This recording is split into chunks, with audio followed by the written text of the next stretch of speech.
because I will see to it that this does not happen. Tell him not to do anything crazy. We have agreed it will be early tomorrow. I have to talk to my family and inform them about it. I officially plead guilty to the murder of Mr. Horacio Espinosa.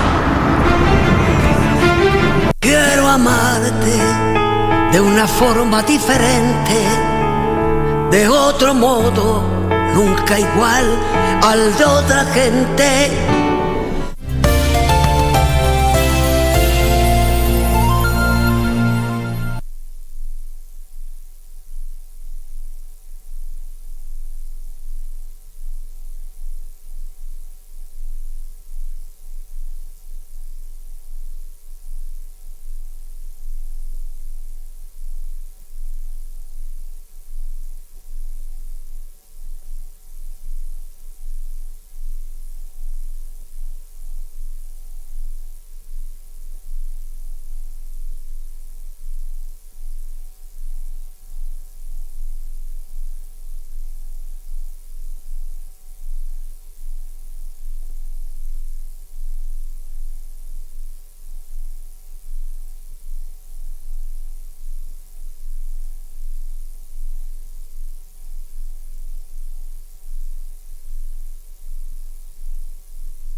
Good evening, and thank you so much for creating time for us on this 25th day of the 8th month, the year 2021, a day when as a country we have recorded about 1,258 cases of COVID-19. The government is now looking for all strategies to ensure that as many Kenyans as possible are vaccinated. We'll be giving you details about this particular plan by the government, plus other issues that we have contained in our comprehensive news bulletin.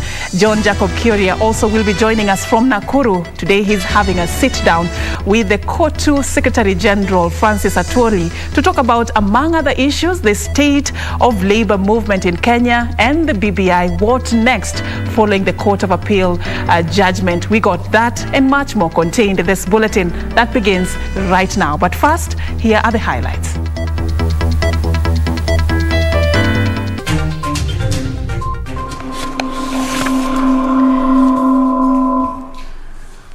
All right, so we got a lot lined up for you. We welcome you to be part of this particular broadcast. At KBC Channel 1 is our social media handle. At Serfine_Achieng is where you can communicate with me directly, and also at Kioria. Use the hashtag Prime Edition as we kickstart this bulletin straight away. Now, on to matters COVID-19. The government is enlisting the support of the private sector in distributing and administering the COVID-19 vaccines in a bid to vaccinate at least 30 million Kenyans by the year 2022.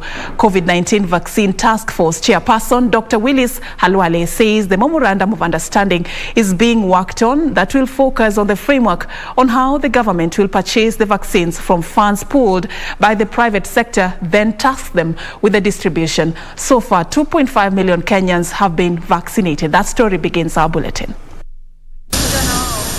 The country has so far received a total of 3.6 million doses of COVID-19 vaccines. From these, 2.5 million Kenyans have been vaccinated, with nearly half of them fully. This is against a target of 30 million Kenyans being vaccinated by 2022. It is for this reason that the government is enlisting the support of the private sector in distribution of the vaccines. COVID-19 Vaccine Task Force Chairman Dr. Francis Atwoli said they will come up with a framework on how the partnership will work. The ministry has been in discussion with the private sector through KEPSA for almost the last 2 months, with drafting a memorandum of understanding on the role the private sector would play, and along the principles that during the pandemic, there will be no sale of COVID-19 vaccines. Secondly, the only importer and distributor of the vaccines will be Government of Kenya. Speaking during a media roundtable meeting on COVID-19 multiple vaccination deployment plan, Atwoli said the government will increase the vaccination posts from 800 to 3,000 in order to increase daily vaccination rate from 40,000 to 80,000 by September. He, however, said that there was no mandatory vaccination, only that the government was encouraging its staff, especially the ones most at risk, to get the jab. There is a strong encouragement that people need to take these vaccines. There could be different tactics to ensure that that strong encouragement goes through. And it's not only happening in Kenya, especially with other employers. You can see, even in Uganda, you've heard you can't enter parliament before you are fully vaccinated. You are hearing in other countries, people can't get to job and others. So that is the new norm if we have to beat this. Get strongly encouraged and get vaccinated. Meanwhile, the World Health Organization has donated to Kenya assorted medical equipment and PPEs worth 32.1 million shillings. While receiving the donation at Afya House, Ministry of Health Principal Secretary Susan Mochache called for sustained adherence to the COVID-19 prevention protocols. The most logical and the most strategic way for us to handle this is protect our most vulnerable population. And I can assure you, with a steady incoming of vaccines, particularly the ones that we have ordered, the 10 million, once we start getting a good steady supply, we will basically avail the vaccine to any Kenyan who is 18 years and above. But as things stand now, because of that constraint, please let us allow ourselves to first take care of who is most vulnerable and at risk of losing their lives because of COVID-19. Beatrice Gatonyenge-Tich, Prime Edition. Thank you, Beatrice, for that report. Now let's stay with matters COVID-19 a little bit. Even as the government strives to increase the number of people being vaccinated against COVID-19, Kenyans have been cautioned against spreading propaganda that is causing apathy among the targeted population.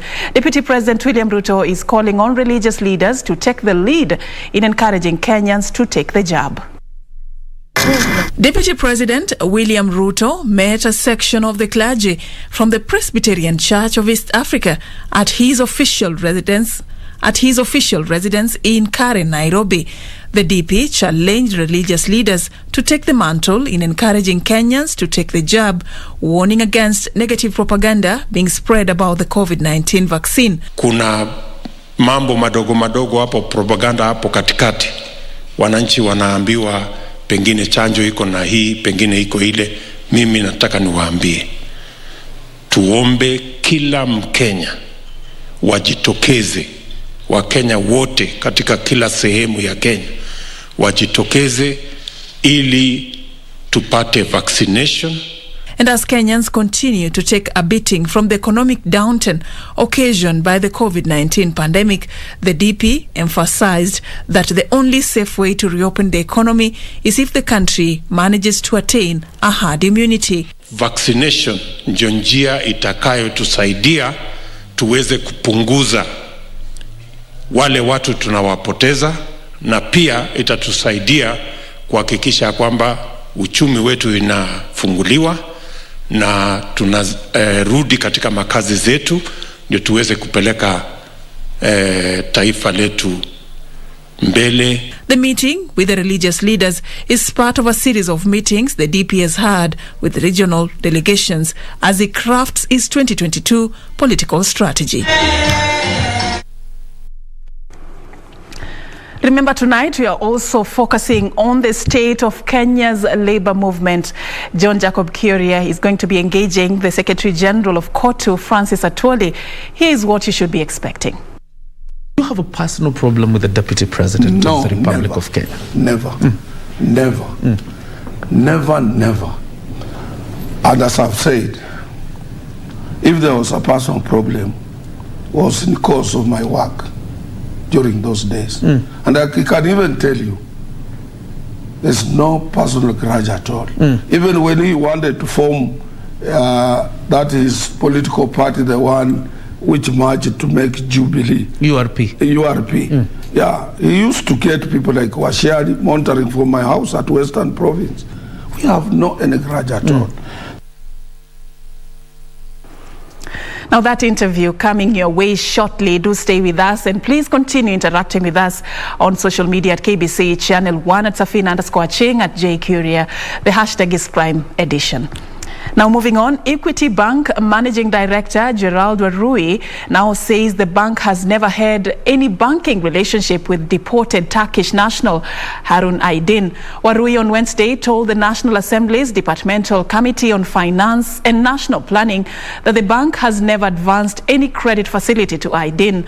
The inquiry follows claims by Deputy President William Ruto that he helped the investor secure 15 billion shillings from Equity Bank. Its name over claims that it extended credit to Turkish businessman Harun Aydin. While appearing before the National Assembly Committee on Finance and Planning on Wednesday, Equity Bank Managing Director Gerald Warui said he is unaware of any transaction between the bank and the deported Turkish national. The relationship between Equity Bank, Kenya Limited, and the Day Group. Is there any facility that has been advanced to this particular group? Is it to the effect of 15 billion that we were told about on that particular phone call? Is it true that these accounts of this particular company were frozen by the Financial Intelligence Authority of Uganda? Of course, on suspicion of money laundering. So I just wanted to make that question to you and not lend such an amount of money to Ugandan subsidiary. I think that's what I wanted to mention. And again, the name, the Turkish person, he has never had an account in Kenya, in our Equity Bank Kenya. Mr. Aydin was a stranger to us, like as he was to everyone else. So we had nothing to say about him because we do not know him. The inquiry by Parliament follows claim by Deputy President William Ruto on August 4th that he had helped Aydin secure a 15 billion shilling loan from Equity Bank. Yule mwegezaji wa pale wa hiyo kiwanda alikuja kwa ofisi hii mahali wewe umeketi. Karibu miaka 2 iliyopita. Akaniuliza, tafadhali natafuta vile naweza kupatana na Equity Bank. Kwa sababu nataka wanisaidie kufanya ile coordination ya vile nitapata pesa ya kuegeza. Mimi nikachukua simu, nikapigia simu Equity Bank, nikawaambia kuna mmoja wetu wa kutoka East Africa aliye hapa. Mko na branch Uganda. Msaidieni huyu mtu kama anaweza kufanya hiyo biashara anatafuta. Unanielewa? So wakati sasa huyo mtu alifaulu akapata pesa shilingi bilioni 15 za Kenya, 150 million US dollars. Akaenda akajenga hiyo kiwanda. Questions of whether the bank makes loans on the basis of phone calls, the answer is no. There is a deliberate process that is followed in line with the central bank's prudential guidelines and in line with internal policies and procedures. Equity Managing Director Gerald Warui told members of Parliament that the bank had no customer by the name Harun Aydin and that at no point was he ever advanced the credit facility by the bank. And I want to say, yes, Day is our customer in Uganda. That one I don't want to deny. I also want to mention that in terms of lending, we have not lent the 15 billion shillings to any of those two customers in Uganda. Equity Bank officials denied knowledge of money laundering links to a Ugandan pharmaceutical company linked to Aydin. Comes to Uganda, Madam Chair, Uganda cannot be able to give a loan of such an amount. And in that case, if they want to, they are sigo obriga, that is called the amount they can lend to any individual customer is capped, and is capped to a limit of about 2.2 billion, 2.3 billion. That is the much they can lend because of the capital requirements. Reporting for Prime Edition, I'm Jackie Wambiru. Now moving on, Directorate of Criminal Investigation has cleared Wiper Party leader Kalonzo Musyoka over claims he grabbed the National Youth Service land in Yatta. The Wiper Party leader received the findings of the DCI 7 months after he called for investigation into the claims made by Deputy President William Ruto. And as Kevin Washira reports, Kalonzo has hit back at the Deputy President, questioning his source of wealth. 7 months ago, Deputy President William Ruto claimed the Wiper Party leader Kalonzo Musyoka had grabbed 200 acres in Yatta from National Youth Service.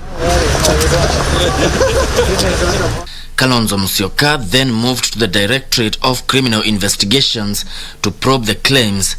On Wednesday, the DCI reportedly exonerated Kalonzo Musyoka over the land grabbing claims that the property subject matter of his investigations is privately owned by Pastev Holdings Limited, which is a company associated with Dr. Stephen Kalonzo Musyoka after the property was purchased by Betraco Limited. According to DCI report, the land in question is owned by a company associated with Kalonzo Musyoka. The former vice president hit back at the Deputy President William Ruto, questioning his source of wealth. An entire river in Taita Taveta County was diverted to the detriment of local residents to serve interests of a land grabber. Today, thousands of our people in Taita Taveta County remain landless because of grabbing visited on them by Deputy President.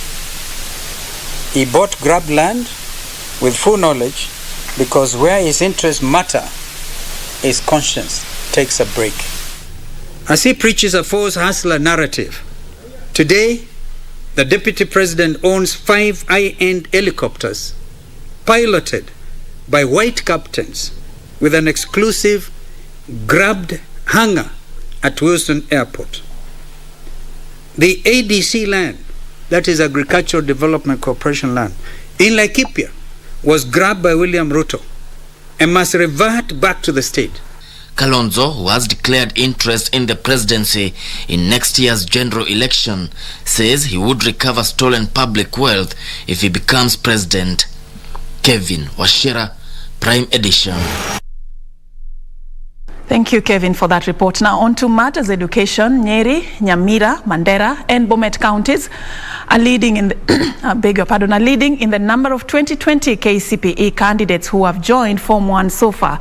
Education Cabinet Secretary Professor George Magoha says it is illegal for parents to keep their children at home when the government has ensured that basic education is affordable. Education Cabinet Secretary Professor George Magoha has revealed that the registration of 2021 KCSE candidates has been concluded and there is a significant increase of 10.28% from last year's number. This, according to the CS, is an indication that the 100% transition program is effective. 100% transition by the government of His Excellency Uhuru Muigai Kenyatta has been very transformative. And I want to urge the public to ignore all those people making noise without facts. We have just continued, we have just completed the registration of candidates for KCSE for 2021, which will be taken in March of 2022. And the footprint of 100% transition is already there because we have a 10.28% increase between last year and this year. Nyeri, Nyamira, Mandera and Bomet are some of the counties that have achieved the 100% transition of last year's KCPE candidates to Form 1, with coastal region registering lower figures. However, Professor Magoha says the mop-up exercise is set to continue until all learners are taken to school, irrespective of their economic backgrounds. I would like to re-emphasize, without the mockery of the people that are saying it is far much better for our children to be in school than to be loitering in the slums. Government is providing money, and I want to say this for the purposes of disabusing the minds of the people. And we were in London with His Excellency the President and many other countries when we were raising money for poor children. And Kenya is the one that is providing the highest amount of capitation for education in the whole of Africa. So do not listen to the evil naysayers because they actually don't know what they are talking about. This year spoke when he led a mop-up exercise for learners yet to join Form 1 in Nyalenda slum in Kisumu County. Wycliffe Okech, Prime Edition, Kisumu County. All right, that report takes us to our first break, and Wangeshi and I will be taking a break. But remember, there's still more lined up ahead. John Jacob Kioria will be having that sit down with COTU Secretary General Francis Atwoli in the course of this particular broadcast. Do not miss that. Plus, we got Caroline Njenga with the latest in the world of business and Richard Munga with sports coming all in this particular bulletin. Do stay with us.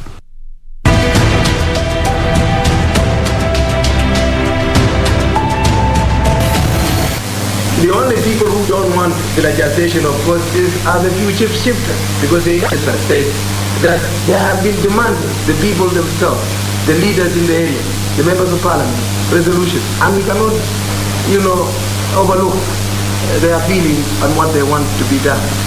And what governs one's life, particularly in this area, is how their cattle can obtain grazing.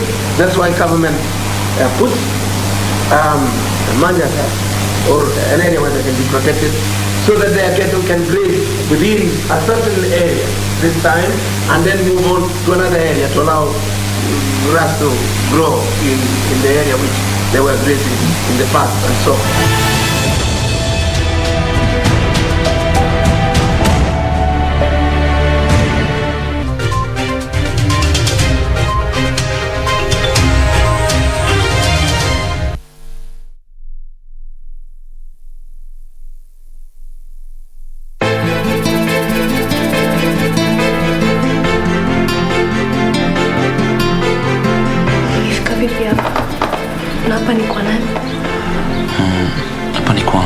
Tumejuana jana tu, sasa inakuwaje leo una nguo ambazo zinatosha mimi?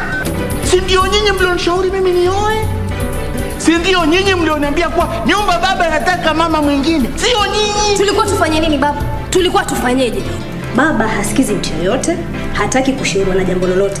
Nikuulize, bado yuko wapi? Kaburi la mamangu liko wapi? Nataka kupongeza tu kwa kazi yako nzuri. Yaani sijui huyu Maya ulimwambia maneno gani, wala sitaki kujua.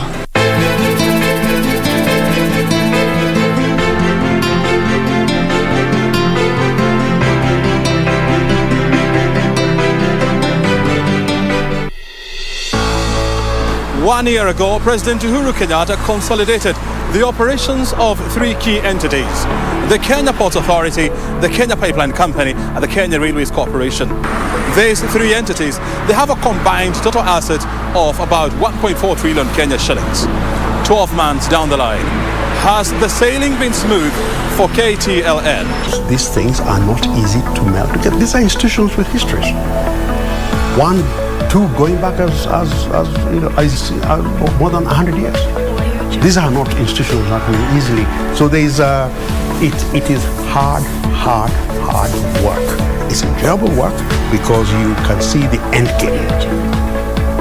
Getting there is not easy, but we will. This week on Inside Government, we track the performance of KTLN in trying to smoothen out the operations of these three entities. We talked to the chair of ICDC, John Gumi, on the progress of making Kenya a logistic and transport hub in the region.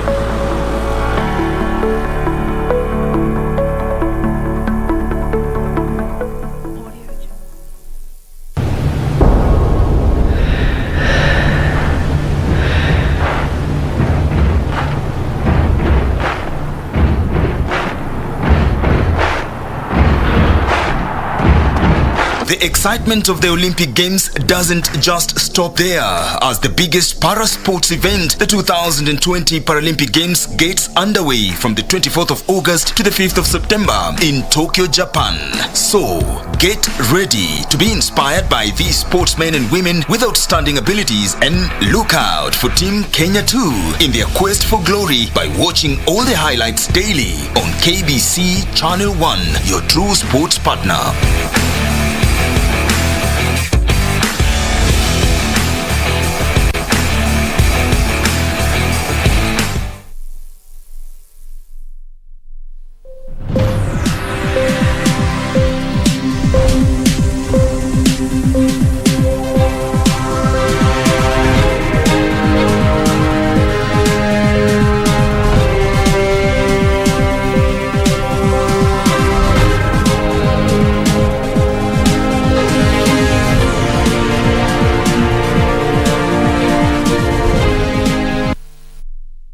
Welcome back, and I'll be standing in for the business and sports news tonight. Let's move on. Industrialization and Trade Cabinet Secretary Betty Maina is challenging those in the tea industry to consider jointly setting up value addition facilities to help reduce operational costs and maximize earnings. The CS, who met East African Tea Traders Association officials on enhancing collaborations with her ministry, said most such value addition facilities owned by individual factories lie idle most of the time, despite running costs and huge investments made in setting them up. Recent years been complaining about low and reducing earnings. This has seen the government move in to introduce reforms in the tea value chain, some of them touching on marketing of the produce. The government feels those in the value chain can do more by embracing each other. This is through setting up of common user value addition facilities that will see them save on the huge costs in setting up the facilities as well as running costs. Industrialization and Trade Cabinet Secretary Betty Maina, who met East African Tea Traders Association officials at her office, said this would help maximize earnings for both farmers and those in the value chain. The CS underscored the role played by the tea value chain in Kenya's economy.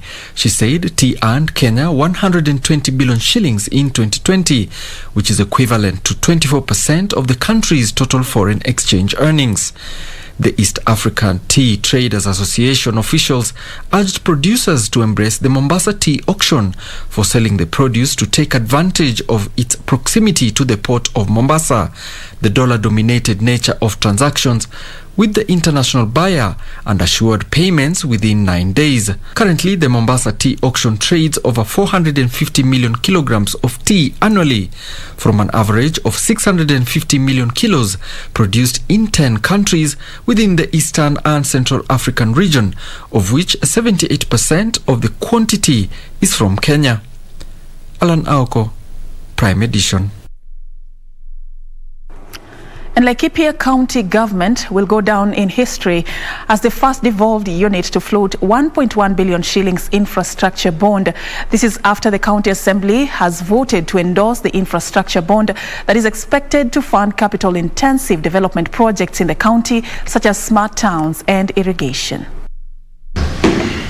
Last month, members of the Laikipia County Assembly questioned a proposal by Governor Ndiritu Mureithi administration to borrow 1.1 billion shillings through an infrastructure bond. While passing the 8 billion shillings budget estimates for the financial year 2020-2021, members questioned how the county government would repay the loan. The tide has turned and members of the County Assembly have unanimously approved the issuance of the 1.4 billion shillings infrastructure bond. This means Laikipia County Government will be the first devolved unit to raise funds through an infrastructure bond. The funds will be used to finance infrastructure projects for 2021-2022 financial year. Watu ya Segera walikuwa pamoja na ofisi ya gavana mkutano Segera. Na sisi kapitisha ndio. Sisi takubali hiyo bond kama watu ya Segera watafaidika kwa njia hii ama ile nyingine. Kuna mambo mingi imeweza kusimama kaunti ya Laikipia nzima, haswa mambo ya maendeleo, na tukakaa chini na viongozi. Tulikuwa juzi Nairobi, tuliweza kupitishwa nambari kwa nambari, tuliweza kuelimishwa zaidi kuhusu debt ya kwamba venye itaweza kulipwa, sio Derito Morethi anakula pesa ya watu, kazi ndio Derito analetea wananchi wa Laikipia. In a heated debate, 19 members unanimously supported the motion with 5 opposing on accountability reasons. The debate that lasted 3 hours saw members debate on how the bond would finance development projects. Those who opposed the bond said there was a lack of a framework on how the loan will be repaid and could burden the Laikipia residents. Niko hapa nikiwa nasimamia wajiko watu wananchi wote. Na ndio kiwadi nimesikia kila mwenyeji amesimama, Mr. Speaker anasema na nyuki iko na maendeleo. Ni sawa na kuungana shukuru kwa sababu niko na nyuki. Lakini ningetaka kuhamisha wajumbe hao. Mwaka uliopita tuko na miradi mingi sana Mr. Speaker, tulipitisha katika hii bunge.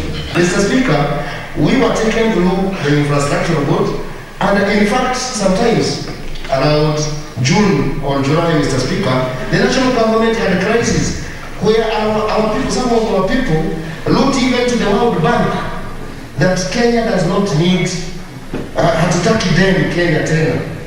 Ngoja nikwambie hao mama wanakata boga, wajiko hapa hapo mashinani. Hana chochote, akisikia mzigo mwingine itakuja bega yake, anakuangalia wewe anakuona. The infrastructure bond issue was approved by the National Treasury, National Assembly, Commission on Revenue Allocation and the Capital Markets Authority.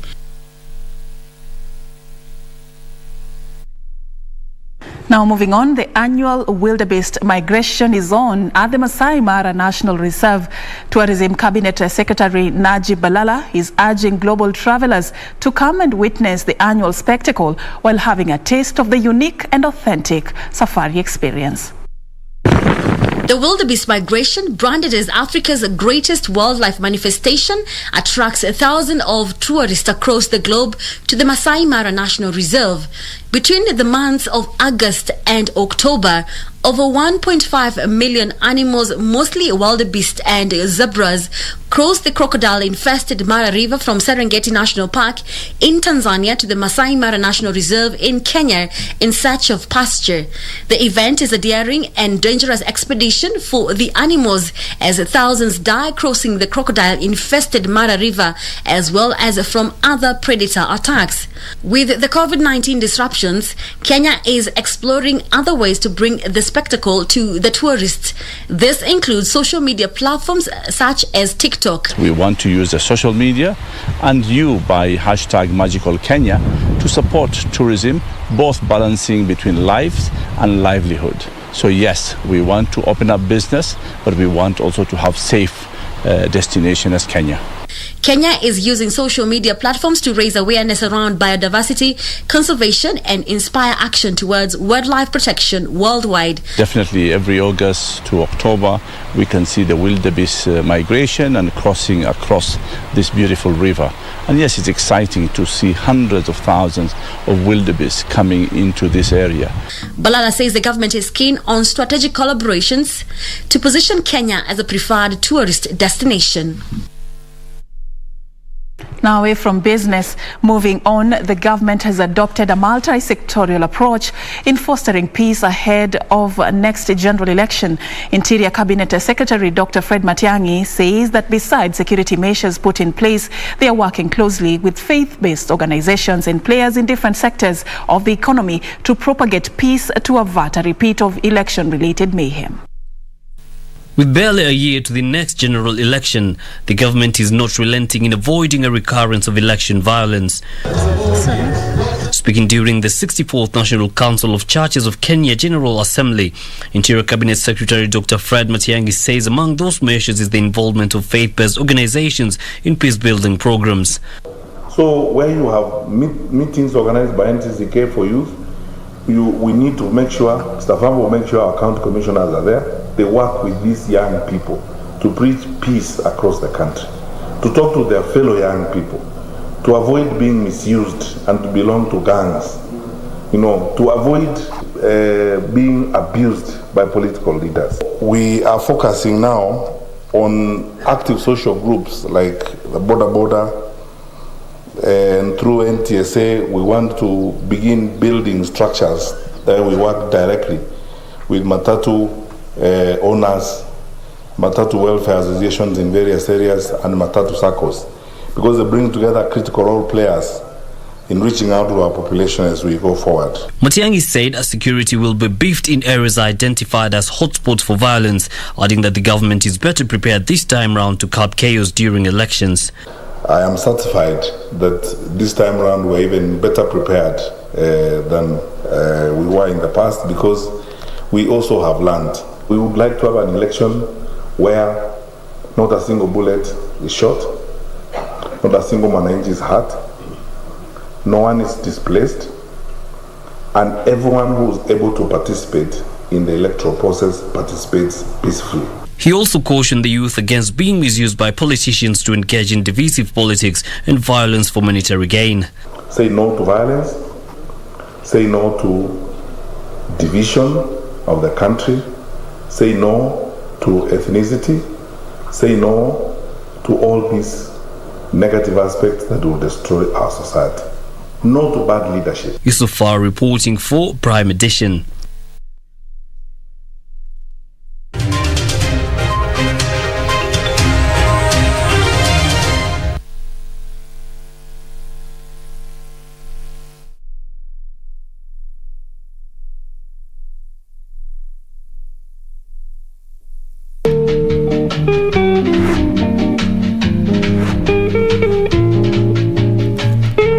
Acha nirudi. Ndachukua wokovu, niweke wokovu yangu chini na utajua ujui. Wewe ni mwizi.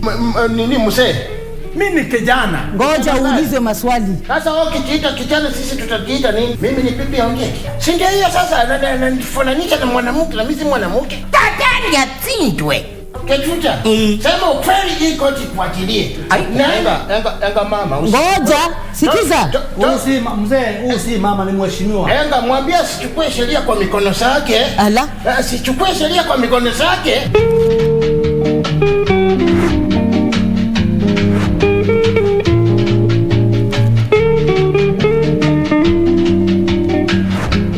Quiero amarte de una forma diferente, de otro modo. And when I give my word, I stand by it. So if the deposit is made today, first thing tomorrow I will go to the precinct and I'll declare that it was I who killed Horacio Espinosa and not your brother. Please try to stop my brother from pleading guilty on the day of his trial. Tell him it's for Amaya's sake. Because if the land she'll cede to Cesar, then he shouldn't worry because I will see to it that this does not happen. Tell him not to do anything crazy. We have agreed it will be early tomorrow. I have to talk to my family and inform them about it. I officially plead guilty to the murder of Mr. Horacio Espinosa. Quiero amarte de una forma diferente, de otro modo, nunca igual al de otra gente.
It's now time for us to focus on the sports and news.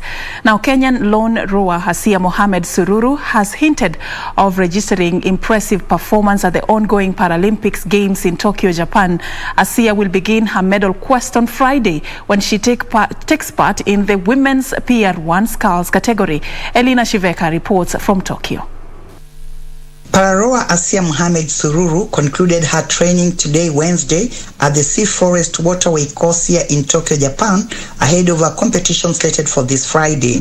Asiya, who has made history as being the first female Kenyan pararower to participate in the Paralympic Games, says her technical training of 3 months she underwent in Portugal and strength coaching back home in Mombasa will propel her to make an impact in the Games. Najua Portugal si kama nyumbani, hakuna sima, hakuna sukuma, lakini sasa ukifika nyumbani unakula kidheri na matumbo, unaingiza power sasa. Sasa nyumbani ilikuwa power. The 29-year-old Asiya, who also participates in tennis, badminton and wheelchair marathon, postulates that despite being pitted against superior opponents, especially from Europe, she might just sneak through them to the podium. Kwanza niko na objectives mbili. Moja, sitaki kuwa wa mwisho. Hata kama ninashindana na watu na experience 5 years experience, mimi ni wajana, haiwezekani. Sitatoka mwisho, lazima nitapita katikati yao. Mmoja hapo ndakufa naye. Na pili plus sitakuwa kwa final B, nataka kwa final A. Asiya's coach Joshua Kendagor asserts that Asiya is one player who believes in herself and her confidence will work wonders here in Tokyo.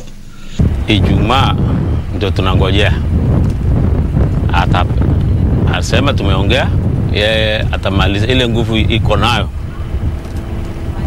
Tutapangia Africa Finals.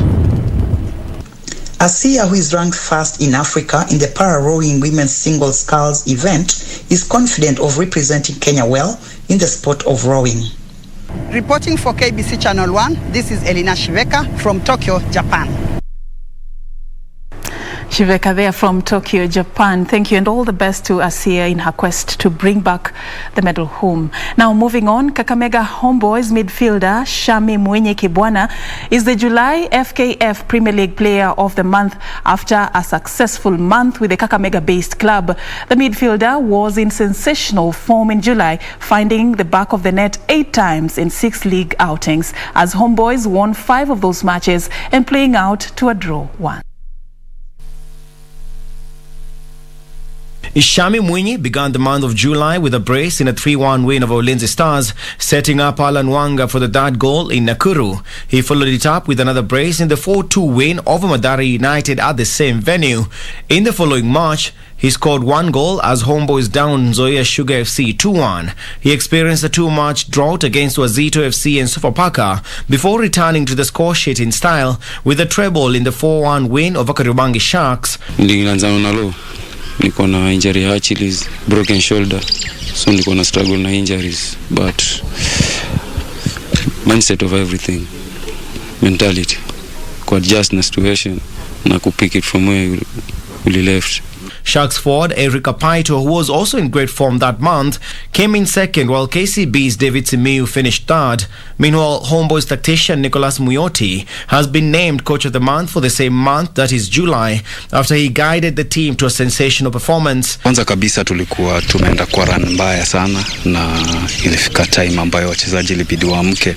Nashukuru hiyo mwezi tulicheza kwa level lingine tofauti sana, tulipiga mabao mengi na I think tungeendelea hivyo mpaka tumalize ligi, nadhani tungekuwa hapo namba 2 namba 3, lakini haikufanyika hivyo. Though hiyo effort ambayo waliweka, I think ndio leo nimesimama hapa na pata hii award.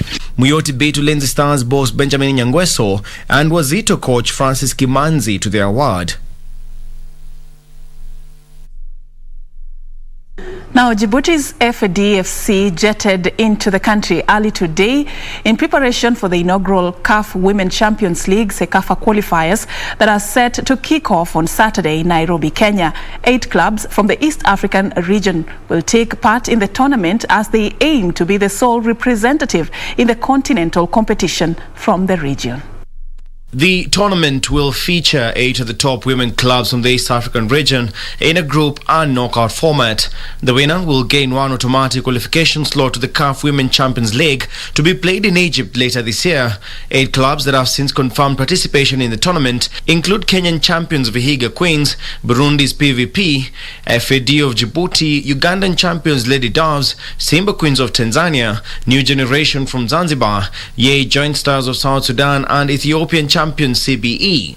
The 8 have been pooled into 2 groups, with Group A comprising of PVP, FAD, Lady Doves and Simba Queens, while New Generation, Yei Joint Stars, CBE and Vihiga Queens make up Group B. Meanwhile, Simba Queens team manager Selemani Makanya believes the Tanzanian champions are favourites to clinch the automatic sporting contention, saying the country's football development surpasses any of their rivals. Kweli timu zote ni timu nzuri, kwa sababu lazima kwanza tushukuru. Unajua timu yote inapokuwa ni mwakilishi wa nchi lazima kitu cha kwanza ushukuru, kwa sababu mpaka kufikia kuwa bingwa ina maana tayari ni timu nzuri. Lakini sisi kama Simba tunakuja kwenye mashindano kwa nia moja, tunakuja kushindana. Lengo letu ni kutaka kufuzu hatua ya awali kuingia hatua ya pili ambayo itakuwa ni kuelekea Egypt. Kwa hiyo sisi lengo letu kwanza tunawaheshimu, lakini pamoja na kuwaheshimu tunakuja kwa nia kutaka kushindana. Ni yetu ya kushindana ni kwamba tuweze kuvuka stage ya kwanza kuelekea stage ya pili. 2019 sport. The National Women's Rugby 15s team Kenya Lionesses lost their Africa South America World Cup pre-qualifier after suffering a narrow 15-16 loss to Colombia in their qualifier played at Nyayo National Stadium in Nairobi. Colombia raced to a 6-0 lead through penalties scored by influential Maria Alzuaga. Colombia further widened their lead after Maria touched down for their first try with 6 minutes to go. Kenya reduced the deficit, with Lea Wambui crossing the white line to bring the scores at 11-7 at halftime. Lionesses picked up from where they had left in the second half through Grace Adhiambo's penalty and Janet Okello's try. However, Colombia broke the hearts of Lionesses when Maria crossed the line to score the winning try that took her side through the tournament set for Dubai in January 2022. The 2022 Women's Rugby World Cup is scheduled for New Zealand in October.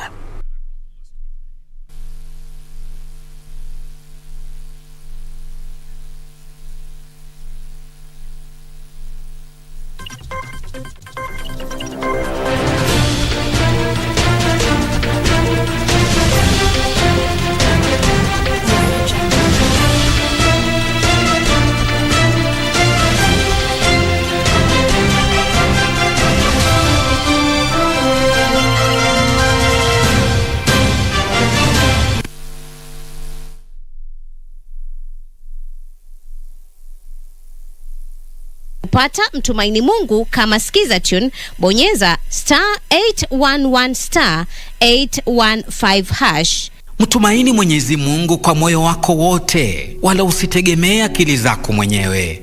Umtambue Mungu katika kila ufanyalo, naye atazinyosha njia zako. Usijione wewe mwenyewe kuwa mwenye hekima. Mche Mwenyezi Mungu na kujiepusha na uovu. Methali 3:5-7. Kupata mtumaini Mungu kama skiza tune, bonyeza *811 *815#, *811 *815#.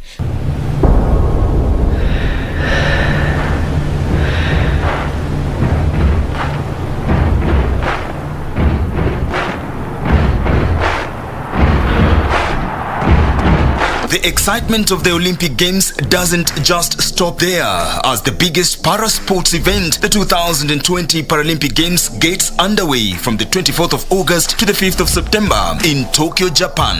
So, get ready to be inspired by these sportsmen and women with outstanding abilities, and look out for Team Kenya too in their quest for glory by watching all the highlights daily on KBC Channel 1, your true sports partner.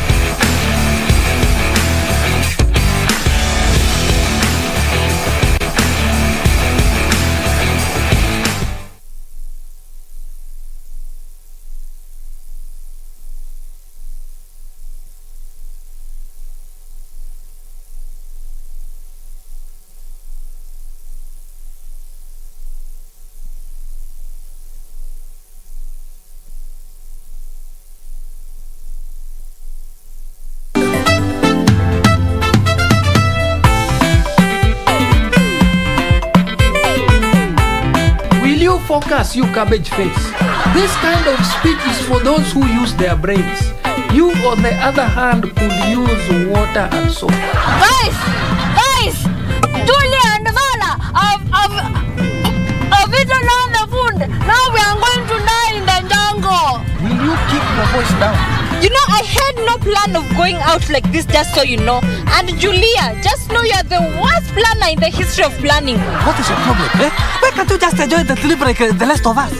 We might have taken the wrong van. Whose van is this? I'm feeling the music in the air. Classmates, every Saturday on KBC.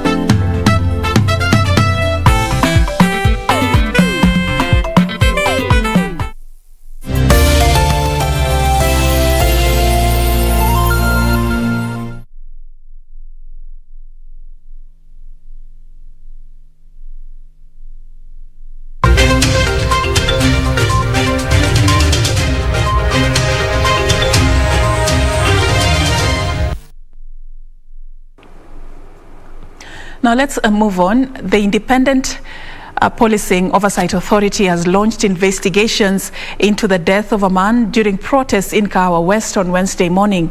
IPOA says it will seek to determine whether the death falls within the authority's mandate of holding police accountable for their actions. The man was shot dead during protests over demolition of kiosks. Traffic along the Thika Superhighway was disrupted on Wednesday morning after traders in Kahawa West engaged police in running battles over the demolitions of structures in the area.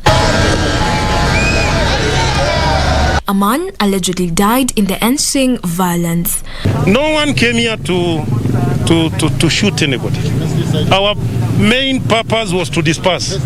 Kama mtu amepigwa na stray bullet, that must have been a stray bullet. No one names anyone. The Independent Policing Oversight Authority says it has launched investigation into the incident. In a statement, IPOA said will move to ascertain whether the death falls within its mandate of holding police accountable for their actions. IPOA will also determine whether the deceased succumbed to injuries allegedly caused by police officers enforcing curfew orders. Demonstrations broke out after the Nairobi Metropolitan Services allegedly brought down traders' stalls in the wee hours of Wednesday. Irate residents lit bonfires and barricaded the eastern bypass during the melee. Jacqueline Masharia for Prime Edition.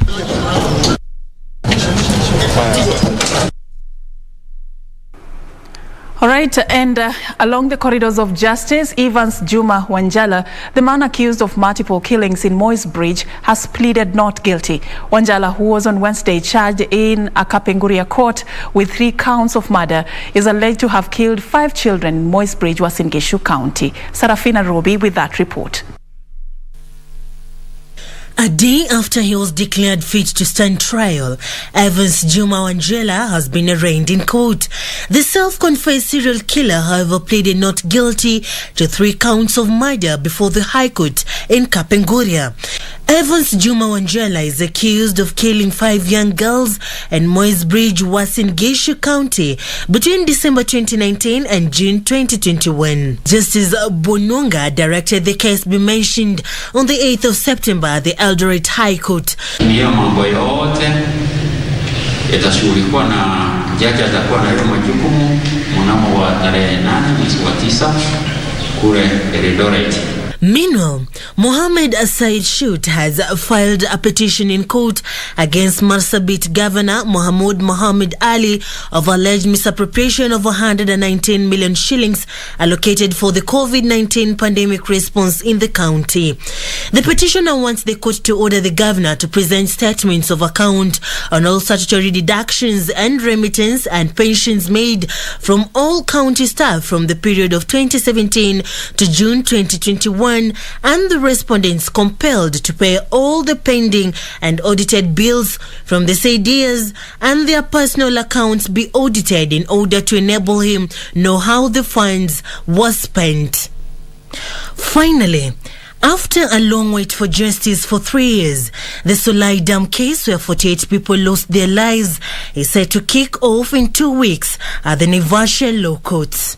This follows a directive by the High Court to allow the victims of the tragedy be represented in court by Senior Counsel John Chigete.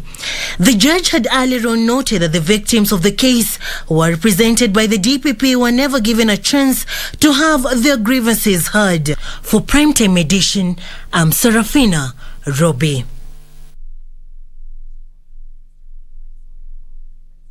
And also in the African continent, the African Development Bank, through its Youth Entrepreneurship and Innovation Multi-Donor Trust Fund, has provided more than $7.3 million for youth empowerment. The bank says the funds will cover project preparation and co-financing for bank projects that emphasize on employability, entrepreneurship and job creation. Here are the details of this and other stories from across the African continent. June and July this year, an African Development Bank's Technical Review Committee approved 8 projects' proposal to receive funding in an important milestone for its Job for Youth in Africa strategy. The bank says that approved proposals will receive funding of more than $7.3 million to operationalize their activities, creating several new enterprises and an estimated 20,000 jobs across the continent. The fund placed emphasis on employability, entrepreneurship and job creation through enterprise and value chain development. The fund has also supported countries that implement policies conducive to private sector development and youth employment. Meanwhile, the Ethiopian government has started to develop a state social media platform to rival all the largest existing alternative. The government does not plan, however, to block services such as Facebook and Twitter. For the past year, the Ethiopian social media space has been pulled into the ongoing armed conflict between the central government and the Tigray People Liberation Front. The Ethiopian government has drawn criticism from human rights groups which link it to unexplained social media blackouts affecting Facebook services. Finally, Zimbabwe will use more than half of the $961 million it has been allocated by the International Monetary Fund in the form of special drawing rights to support its beloved currency.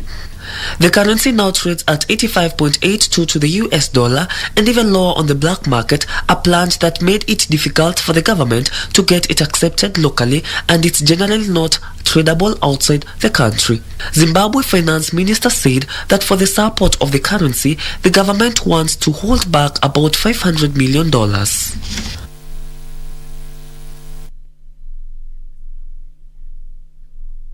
All right, this far, mine here is done. Thank you so much for watching this far. But remember, we are going to be focusing on the state of Kenya's labor movement. I'm now going to be handing it over to John Jacob Kioria. He's having a sit down with the COTU Secretary General Francis Atwoli to discuss this among other matters. The interview begins right now.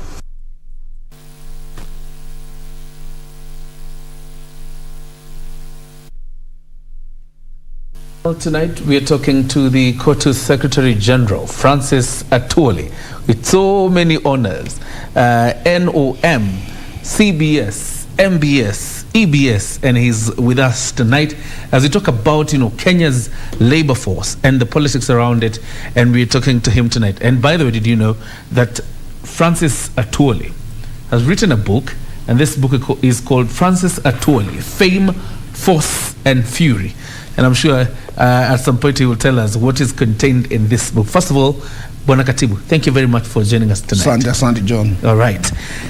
To begin this interview, first of all, congratulations again on your appointment to the Global Awareness Fund, or Workers Fund. Probably you can begin by telling us what this means for Kenya, the significance of this position you got the other day. What the people don't understand, because I saw some people who don't understand about trade union funds and how they operate, trying to argue. We have several funds that even some are currently still assisting Kenya. One of the funds we have internationally is HIV fund, which workers use to sensitize on issues related to HIV and AIDS. That is a special fund. We have Child Labor Fund, which also the ILO is deeply involved in, to make sure that our children goes to school. We have such like funds. We have Women Empowerment Fund. That is a fund that assists women to acquire various positions even outside labor movement, both locally and internationally. The other fund we have is Solidarity Fund. That one we have at our International Trade Union Confederation based in Belgium, Brussels, where I'm the vice president. So we have a lot of funds. This awareness fund is a simple fund that if something that is emerging big and it will cause a big challenge like COVID-19 now we have, which has eaten into jobs, which have eaten into a lot of economies, and which has brought about a lot of changes in the world of work, introduced a lot of things, banned meetings and what have you. We have got to create, we have got to get subjects that can have some topics that will have to leverage what currently is taking place and so on, by creating more awareness to workers that this is now the way forward. You keep referencing ILO, and you've been re-elected again and again into ILO. What is this that Francis Atwoli has, that makes him, keep getting re-elected into the International Labour Organization and representing how many countries? 54? These are African, where I'm African the president. Countries. I'm the president of the Organization of the African Trade Union Unit. I speak for Africa. We in 54 countries. The Organization of the African Trade Union Unity works closely with the African Union on issues of labor on the continent. And it also prepares Africa. It used to prepare Africa before the ILO conference, so that if there is anything that as a continent we need, we must be prepared. This is where I come from, and it is not only that. Here where we are sitting in the offices of Kenya Plantation and Agricultural Workers Union. This is an organization that sponsored me to go to job, that is Central Organization of Trade Unions. That was 2001. COTU sponsored me to be the president of the East African Trade Union Confederation, whose offices are in Arusha, 5 East African countries. I stayed on that job for 15 years. I handed over a year ago to a Ugandan who is now doing that. That job also sponsored me to be the president of the larger trade union federation of Eastern Africa, from Madagascar to Eritrea, whose offices are in Khartoum, Sudan. Remember, I've told you right now what is happening in Sudan, the initiatives we are trying to do to make, to bring peace around and to allow trade union movement operate freely in that country. That organization is the one also, the larger 14 Eastern African countries.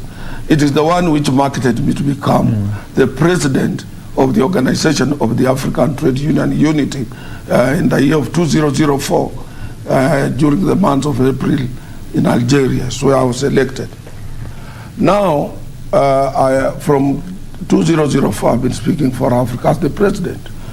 Now, globally, I am the vice president of the International Trade Union Confederation. I've been number 2 for some time, so I'm now serving my 3rd term. 3rd or 4th term as the vice president of ITUC. ITUC is a global trade union organization. And with all that and what have you, and I want also to take opportunity to thank Kenyan workers. They have supported me since from 2001, and they're the ones who made me to be known all over the world. And now I can keep on being re-elected as a member of the ILO governing body. You talk about COVID-19, and there's no doubt the amount of damage it has caused in terms of Kenya's labor force. In fact, 1.7 million people lost jobs 3 months after COVID came into the country. In May this year, the Federation of Kenya Employers has released a report that says 4 million people have lost jobs so far. Your critics say that the Kotu Secretary General has obsessed himself so much with politics and has forgotten about Kenya's workforce that is being affected by COVID-19. How would you respond?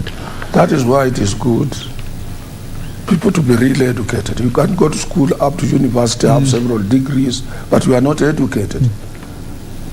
That is an argument that can be pursued by a person who is not educated. And to be educated does not mean that you must go through formal school or formal university education and what have you. If you see the people who are arguing like that, they are all graduates. Some are PhD holders. You know, politics starts in your house. When you hear your children, your wife, talking about shortages, today we don't have milk in this house, today we don't have salt, today we don't have school fees for our children, today we don't have, they are politicking. Politics is all about shortages. What is missing? That is politics. So everybody is in politics, including your children. But in the labor movement is fundamental. Because you have heard people talking about the economy. We rely on the ability of one's purchasing power. If your pocket has no money, I have no business in being a trade unionist, and you are a worker. So I must talk. Who will bring in sound management and policies that will spur economic growth, expand employment opportunities, make more money for our country, and people get more jobs, and we protect those jobs? If you sit dormant, agitating for workers, and in the kitty there is nothing, and people who are taking management of that kitty, they are still stealing, you will be a stupid labor leader. Because ours is not a civil society. Yeah. We are a pressure group. We pressurize. For example, we are going for elections next year. We will be voting. And we must know whom are we voting for.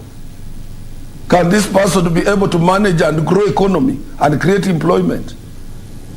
Is he trusted? Can we trust him with our votes? Can we trust him with our properties? Can we trust him or her with our children? Can we trust him with our wives? Can we trust him with our daughters? Why do you? Can we trust him with us? You see, these are the things that we are talking about to create, and when we are creating awareness, telling you people that for us to grow economy, to have a robust economy that can create employment, I will tell you what, when Kibaki came in, 2002, I am Kanu up to now. We had run down this economy. It was at minus 2% of our total GDP when Kibaki was coming in. And what Kibaki did, he looked for professionals, some that he knew when he was still at Makerere. People like the late Miraria. He called them, come and help me to refurbish this economy. 2006, it is us who reported through our Department of Economic and Research, KOTU, that our GDP has grown up by 3%. It was funny. When we went fighting, 2007, we were at 7.1%. 2005, banks were hawking on a payslip, you get a loan to buy a car. So you must know what type of a leader you want to lead. And we should be moving to. All right. Let's wind up on the issue of Kenya's labor force and get into a bit of politics. Do you have a personal problem with the Deputy President of the Republic of Kenya? Never. Never. And as I've said, if there was a personal problem, it was in the course of my work during those days. And I can even tell you, there's no personal grudge at all. Even when he wanted to form that his political party, the one which merged to make Jubilee. URP. Yeah, he used to get people like Washiari monitoring from my house at Western Province. We We have no any grudge at all. The only problem, let me tell you, that we had, and immediately the assumed presidency, is someone that has caught in his office. The deputy president? Yeah. Okay. And he had a lot of good plans with the NSSF. And I've been sitting on an NSSF board. Then when we looked at his plans and what have you, we said these plans, if they are not tested, we might lose billions and billions of workers' money. So I said no. That was one. So I said, when I said no, I think when they were constituting, immediately they constituted ministries. And he posted Mr. Kambi Kazungu at the Labour Minister as a Minister for Labour. There's a young boy that I protected and I employed him. It's called Langat, as a finance officer. He was made the managing trustee at that particular time. He brought somebody, they changed the board, brought somebody called Adan Mohammed, that board. And they came up with things, if you had things like Tasia, like what have you, where we were to lose a lot of about 5 point something. Is that the point where you and Jacqueline Mugo are removed from the board? Absolutely. So that is where we start disagreeing seriously. And also, you know, I didn't like this question of somebody up to now. Here, these are our officers. I have up to a level of people I talk to. I cannot talk to a lowest person in a department and tell, or even in accounts, and tell this person, this is what I want you to do, or give this, you know, when you are on top. And then when you are supposed to protect the interests of Kenyans and what have you, those are some of the things we couldn't do. I saw it couldn't, I couldn't reconcile that. And you're saying he used to call juniors? No, I'm not saying him, but you know, when in a system, when you get a young man tells you, I've been forced to provide this tender to so and so, I've been called, you don't know what's called the young man, I've been told to do this, you know, things that are not adding up. And I personally wasn't happy, because for us to, as I've told you, to have organizations that can create employment, organizations that we have, organizations that we inherited from our forefathers, we must improve them, not to destroy them. Let me tell you, like NHIF is destroyed, National Hospital Insurance Fund, go there, with all those billions it had, you see, they cannot be able now to balance their books and what have you. This is very serious, and these are the things I'm telling, and so many other organizations, and we need to expand. Look at Kenyatta National Hospital. We should not be having this Kenyatta National Hospital. The land had been earmarked from there where Kenyatta National Hospital is up to Bunyala Road down there.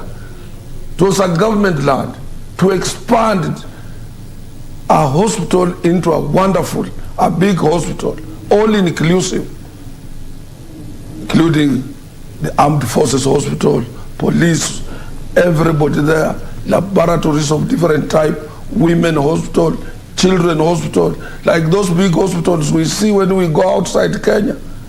Go to Switzerland, the whole estate, the whole big place, about 14 kilometers square is a hospital. That is how that place was. See how that land has been dished out. Those are things that sometimes we say we need somebody who can be assertive and say, this is what I want. But let me tell you, I always tell people, if you want something, work for it. Even yourself. Don't allow yourself to be given something for free. Just work for it. Don't always be attracted by a free land of government. Don't always be attracted by a free plot of government. Don't allow yourself to be attracted to a free government house. Don't be attracted by a public land or anything like that. There is somebody even after 100 years will come and evict your children. Work for something even if it is a quarter an acre. Buy it. So I want to tell you for sure, me, if you asked me, maybe the way I handle my things, I have no personal grudge with His Excellency the President, Deputy President. Recently I suggested, that was my own opinion. I said, we want BBI. BBI was because when there is a problem after every years of election, it is workers, women, and children who suffer. It was not a question of portioning people jobs. And even if you are to apportion people jobs and there is peace after elections, let it be. That is how it is in other governments. And it was not only that which was in the BBI. I said this BBI is good. This country is polarized because there is no country on the earth that immediately after elections, after the new president has been sworn in, politics starts on that day. For another 5 years, people politicking. In other countries, you will be disqualified. After elections, people go back to work. So now when our country is polarized, like what we are doing now, I said, I suggested, let us have BBI. If we will not be able to get BBI in time, the way it is, let us start afresh. If we can't start afresh, let's ask parliamentarians to give us an opportunity to amend our constitution. And we can extend by 1 year. You know what the Deputy President says? Some people are chest thumping. We have never been chest thumping. Some people are obsessed. This country belongs to all of us. Don't test our patience. Which means his patience can run out, can get out of his patience. And it is me. Is that why you said he will never be president? No, why I said that is not why I said that it should not be related. That was a long time ago. Why I said this guy, he might not be the president and he will not be the president of the Republic of Kenya come 2022. It's because if you look at him, it is either him or never. That is how he is. And I said that before I knew he will take on his own boss. There is no way it has happened like that in the history of the world. Where your deputy comes out and takes, I saw from the beginning, little did I know, before we end this their term of five years, he would have taken on his boss face to face. I said this guy will not be.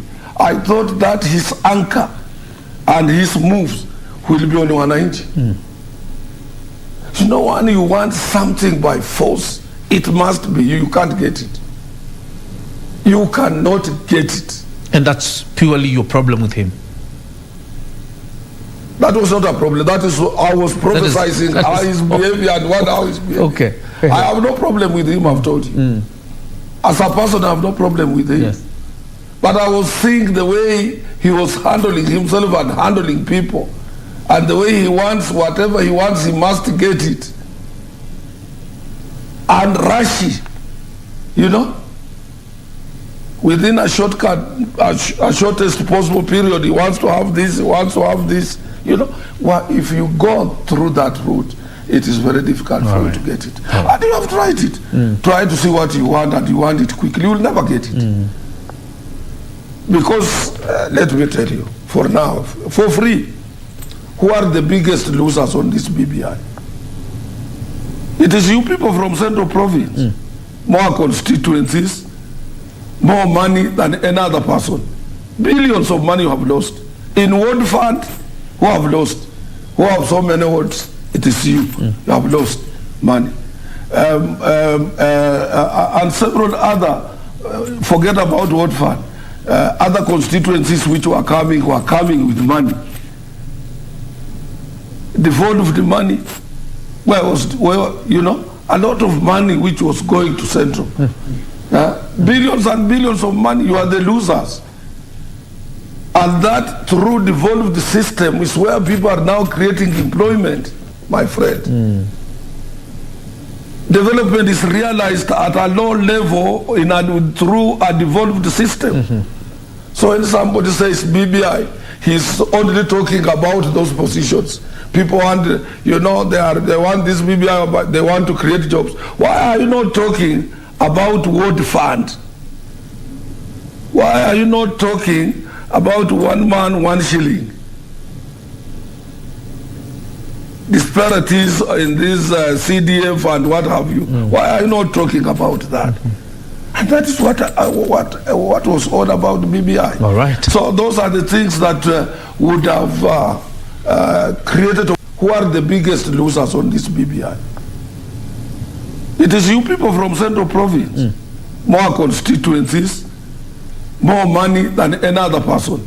Billions of money you have lost. In World Fund, who have lost? Who have so many votes? It is you. You have lost money. And several other, forget about World Fund, other constituencies which were coming with money. Devolved money, a lot of money which was going to Central. Billions and billions of money, you are the losers. And that through devolved system is where people are now creating employment, my friend. Development is realized at a low level through a devolved system. So when somebody says BBI, he's only talking about those positions. People want, they want this BBI, but they want to create jobs. Why are you not talking about World Fund? Why are you not talking about 1 man, 1 shilling? Disparities in this CDF and what have you. Why are you not talking about that? And that is what was all about BBI. All right. So those are the things that would have created opportunities for the rural people, unemployed people, to get employment. Let's talk about your press statement immediately after, the nullification of the upholding of the judgment by the High Court, by the Court of Appeal on Friday. And you appeared to say the silver bullet to ethnic antagonism was contained in the BBI. I'm thinking about the Constitution as it is, SG, and what it says about even appointments to public service should reflect the face of Kenya. Absolutely. Is our problem, or is our ethnic antagonism a problem of how the Constitution looks, or a problem of the people who were supposed to do these jobs failing to do them the way the Constitution stipulates? Do you know, from a long time, since we attained independence, we pegged our politics on ethnicity.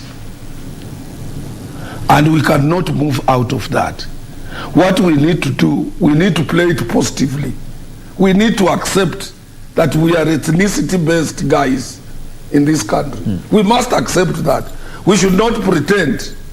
We must accept we are tribal as a country if we want to get out of it. Once we agree that we are tribal, we will know how to balance these tribes. Once we have agreed, we have accepted we are tribal, we will know how to balance. And if we have a cake, we will know how to apportion this cake to these tribes. So that is what I was saying. Now, BBI had a little bit tried to address that. So that you cannot, you see, even and it had, in the BBI, it was properly reflected that even the leader of the opposition, if he loses, he has an office, supportive staff. He's just as if he's in the government. He's in parliament. He can go to parliament and address parliament. He will be kept busy in parliament. You see?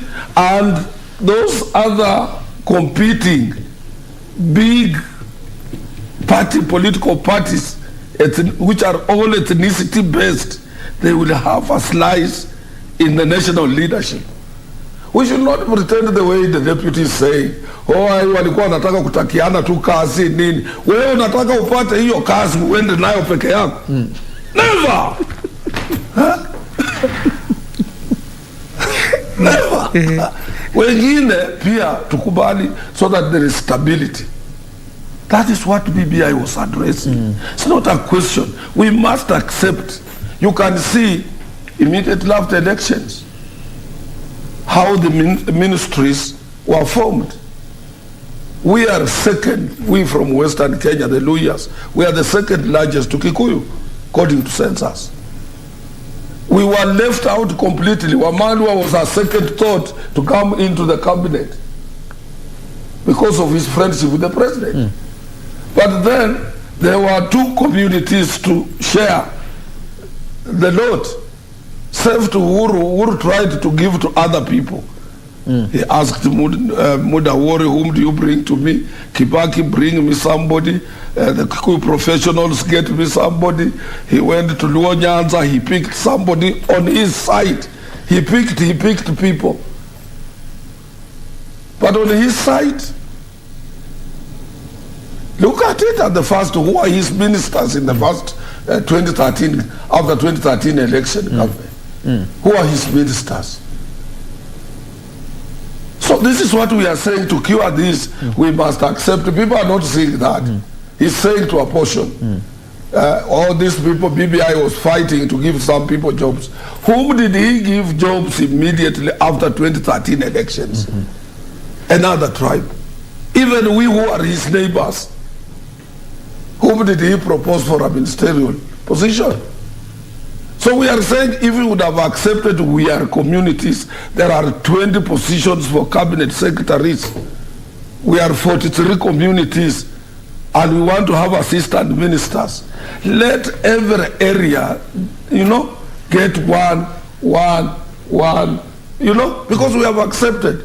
But we should not live in denial that we are not tribal, that we are not ethnicity-based people. We must accept. All right.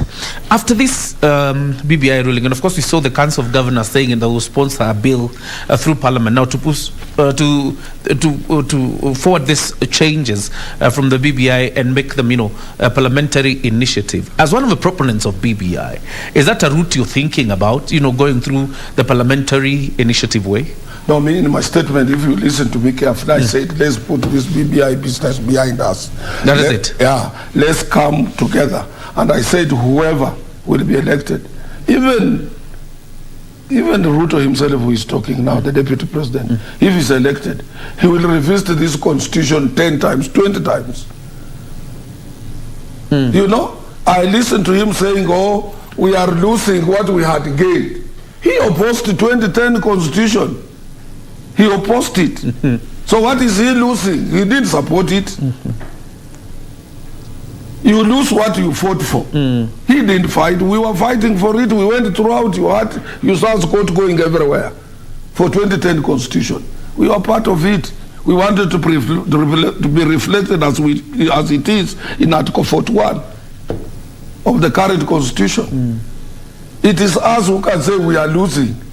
He didn't support it. So what I'm trying to tell you is even him, he will be forced to amend, because after 10 years, and even when they were accepting this document, they said, I think about 80-70% is okay, but 20% we will revisit after promulgation. And this is what BBI was addressing. But you can't say, even him, there are some other areas he will have to revisit to make sure that this constitution is, and you will see, even, he might not be elected now, but he will be elected in the future. If he's alive, he's a hard-working person, he's a shrewd politician, he's a mover, he can move, he can contradict himself, and he can also propose what he thinks people can buy. He's everything. Your closeness with the president, and I think you've seen your face being splashed all over newspapers. President Uhuru Kenyatta's inner circle. Are you an advisor to the president? No, that is a creation of the press. That is a creation of the press. You can ask anybody. And you can ask anybody who knows President Uhuru Kenyatta. He has own self-thinking tank in his own head. Yeah. I hardly talk to him. You hardly talk to him? You don't advise him on anything? You can even ask him, rather, who is my friend David. Okay. You can ask anybody who is close to him. Yeah. You can ask Kinyo. The head of public service. The head of public service, Joseph, whom we have worked together for a long time. That is a creation of the press. I'm not. What people say like that, I think what I stand for is more or less related to what President Uhuru stands for. One is peace of this country. It's paramount. Peace immediately after elections. And I said immediately after BBI ruling, let's maintain peace of this country. And we are praying, let's not have a leader who can avenge and revenge. Is Francis Atwoli planning to run for public office? Because we've seen... Never? Never. I'm even tired, I've told you. Yeah. I have been in labor movement for the last 54 years. I was first elected on 3rd of September 1967. After having been employed on 2nd of June 1967. And after this, I have told I was to retire in 2011. My colleagues refused because we have gotten a new constitution. 2016 said, no, we are giving you another 5 years. 2021, now I told them I'm finishing to refurbish Tomboya Labour College to a world-class college and let me go home. Francis Atwoli is not running for public office. No public office, and you will never hear me when I go home. Okay. I will be doing something different. We will not hear from you. No. I will be going to the church, and I'm a Catholic. I will be interested. I will still having some strength to teach the small kids catechism. But I will never hear me in politics. Francis Atwoli, the Sunday school teacher. As we wind up, SG, what is this one fascinating or interesting thing people don't know about Francis Atwoli, other than the public life that we see of this fiery trade unionist? What is this other interesting thing that Kenyans don't know or ignore about you? Maybe they don't know what I do because almost in every primary school and secondary school and in the university, there is my child there that I'm educating. I have 84 children from different communities in school that I pay school for, personally without a foundation. And in this office, you can go to books to check the months of January and February, both Kotu and here, I don't earn a salary. Yeah, paying school fees. Wow. And I'm happy. Here also, it is in the Constitution. They did put it in the Constitution that the children of veteran and poor people, we can also assist. So I pay school fees for them. All right. Yeah. All right. It is only, it was yesterday in fact, when a friend who knows what I'm doing said, Francis, this year we will assist you, we will supplement. Because he found me writing checks to the children who are joining universities from 30th, my own book. And then he said he was going to donate 1 million shillings to that particular fund. But I don't ask for donations. Okay. It was fortunate that he was in my office. Okay. Yeah. All right. So that is what people don't know about me. I assist so many children. And I've assisted some are employed, some are doctors, some have finished universities. And that is my happiness. That is my happiness. All right. Thank you very much, SG, for joining us tonight. Indeed, we are humbled to speak to you and the steps you're taking towards improving Kenya's labor force. And again, like you said, politics and workforce are tied together. Yeah, absolutely. They are tied together. Right. And people don't understand. They think he's doing a lot of politics. I'm warning you, if you want to build your economy, let not so and so be. Somebody else will find somebody who will carry away even the central bank of Kenya with him. All right. And then he will have a lot of problems. And don't come to me because I would have already retired. Francis Atwoli, the Secretary General of the Central Organization of Trade Unions, speaking to us tonight. And thank you very much for watching Prime Edition. Continue watching Channel 1. Thank you, John. Thank you.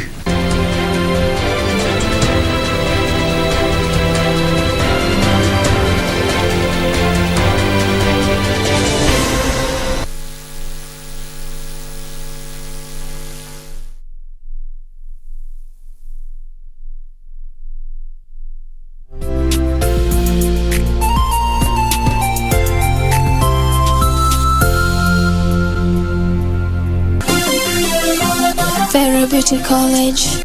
Vera Beauty and Fashion College with branches in Nairobi, Eldoret, Thika and Meru. Did you know that we are a TVET approved institution?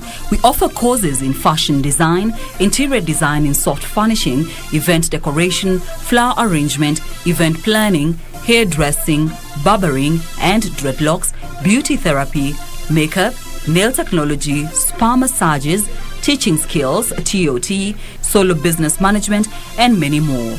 Register now and visit our website on www.verabeautycollege.com.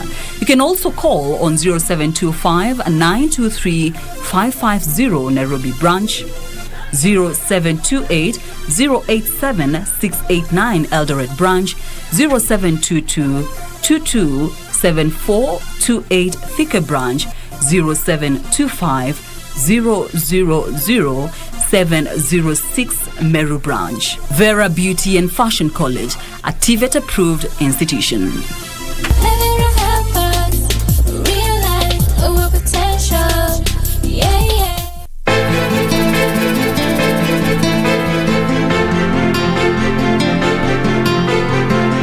Ifika vipi hapa? Na hapa ni kwa nani? Hapa ni kwangu. Tumejuana jana tu. Sasa inakuwaje leo una nguo ambazo zinatosha mimi? Si ndio nyinyi mlionishauri mimi nioe? Si ndio